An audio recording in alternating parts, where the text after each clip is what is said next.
దేశంలో ఎక్కడ లేని విధంగా వేములవాడ రాజన్న ఆలయంలో శివుని వాహనం నందిని దేవుళ్లా కొలుస్తూ మొక్కులు చెల్లించుకునే ఆనవాయితీ వేములవాడ రాజన్న ఆలయంలో ఉంది. ప్రస్తుతం వేములవాడ రాజన్న ఆలయ అధికారుల నిర్లక్ష్యంతో శివుని వాహనమైన కోడె మృత్యు ఘోషతో విలవిల్లాడుతోంది. రాజన్నకు భక్తులు సమర్పించిన నిజ కోడెలు తిప్పాపూర్లోని గోశాలకు తరలిస్తూ ఉండగా ప్రస్తుతం అవి పరిమితికి మించి ఉండడం పర్యవేక్షణ లోపం వాటికి శాపంగా మారింది. నిత్యం పదుల సంఖ్యలో స్వామివారి గోశాలలో కోడెలు మృత్యువాత పడుతూ ఉండగా ఆలయ అధికారులు గుట్టుచప్పుడు కాకుండా ఖననం చేస్తూ భక్తుల మనోభావాలు దెబ్బతీస్తున్నారు. దక్షిణ కాశీగా పేరుగాంచిన వేములవాడ రాజన్న ఆలయంలో కోడె మొక్కు అత్యంత పవిత్రమైనదిగా భక్తులు భావిస్తూ ఉంటారు. ఏటా స్వామివారికి ఈ కోడె మొక్కుపై 25 కోట్లకు పైగా ఆదాయం సమకూరుతుంది. అయితే భక్తులు సమర్పించిన నిజ కోడెలను రైతులకు అందజేసే విధానం ఉండగా పలు అవకతవకలు పాల్పడటంతో గత 6 మాసాలుగా పంపిణీని ఆలయ అధికారులు నిలిపేశారు. ప్రతి రైతుకు పట్టాదారు పాస్ పుస్తకం పరిశీలించి వ్యక్తిగతంగా వాటిని సంరక్షిస్తారని అఫిడవిట్ తీసుకొని అప్పగించే విధానం ఉండగా పెద్ద మొత్తంలో ఒకరికి అప్పగించగా వివాదానికి దారితీసింది. అయితే ప్రస్తుతం స్వామివారికి భక్తులు సమర్పిస్తున్న నిజ కోడెలను తిప్పాపూర్ గోశాలలో నిల్వ ఉంచుతున్నారు. దాని పరిధిలో సుమారు 600 వరకే ఉండే వసతి సౌకర్యాలు ఉండగా ప్రస్తుతం రాజన్న గోశాలలో 1200కు పైగా కోడెలు రావడంతో సరైన వసతి సౌకర్యం లేక మృత్యువాత పడుతున్నట్లుగా భక్తులు ఆరోపిస్తున్నారు. 100 కోట్ల ఆదాయం ఉన్న కోడెల సంరక్షణలో రాజన్న ఆలయ అధికారులు నిర్లక్ష్యం వహిస్తున్నారని ఆవేదన వ్యక్తం చేస్తున్నారు.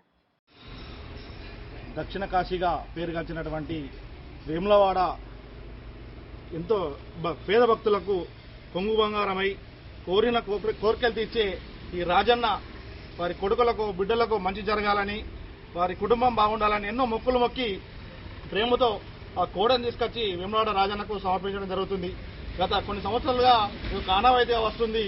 ఇలాంటి ఆనవాయితీని ఇక్కడ ఉన్నటువంటి ఆలయ అధికారులు కావచ్చు, ఇప్పుడు ప్రస్తుతం గవర్నమెంట్ కావచ్చు, ఈ వచ్చిన కోడెల ద్వారా వచ్చే భక్తుల ఆదాయం పెంచుకుంటూ పోతున్నారు తప్ప కానీ ఇక్కడ ఉన్న కోడలకు కానీ భక్తులకు కానీ వచ్చే వారికి ఎలాంటి సదుపాయాలు కల్పించలేకపోతున్నారు. దీన్ని చాలా దుర్మార్గంగా ఖండిస్తున్నాం మేము.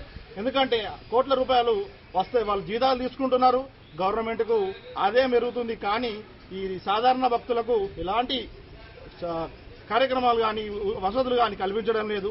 ఈరోజు చూసినట్టయితే గోశాలలో దాదాపు 10-15 కోడెలు తిండి లేక బక్కగా చనిపోవడం జరిగింది. దాన్ని ఎవరికి తెలియకుండా బయట తెలిస్తే ఏదో ఇబ్బంది జరుగుతుందని తీసుకుపోయి అక్కడ ఊరవతలు ఉన్నటువంటి వాగులో దొంగచాటుగా తీసి పూడ్చడం జరిగింది. దీన్ని ఎంత దుర్మార్గమైన చర్య. దీని మీద స్థానిక ఎమ్మెల్యే గారు కూడా పట్టించుకోకపోవడం చాలా దురదృష్టకరం. గతంలో ఏదో కోడెలు పంపిణీ చేస్తున్నాం రైతులకంటూ కొన్ని 100 కోడెలను అక్రమ మార్గంగా తరలించడం జరిగింది. దానిలో కూడా కొన్ని పార్టీల వాళ్ళు ఇక్కడ ప్రశ్నించడం జరిగింది. దాంతో అది ఆ రోజు అక్కడికి అయిపోవడం జరిగింది. కానీ ఇప్పుడున్న పరిస్థితుల్లో ఒక డాక్టర్ కూడా లేకపోవడం చాలా బాధాకరం. దీనికి వెంటనే ఒక డాక్టర్ని కేటాయించి ఆ పశువులకు సంబంధించిన ప్రతి ఒక్క ఆరోగ్యాన్ని చూసుకోవాలని, దానికి కావాల్సిన వసతులు కల్పించాలని భక్తుడిగా కోరుకుంటున్నాను.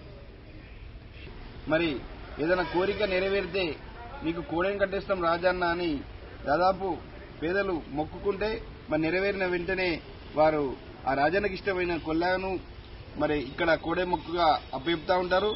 మరి లక్షల ఆదాయం ఈ కోడె మొక్కుపై పేదల నుంచి ముక్కుపిండి వసూలు చేస్తున్నప్పటికీ మరి ఈ ప్రభుత్వంలో మరి భక్తులపై వారి యొక్క ఇబ్బందులపై అదేవిధంగా ఇక్కడ కోడెల మృతులపై వారి ఇంతవరకు పర్యవేక్షణ లేదు.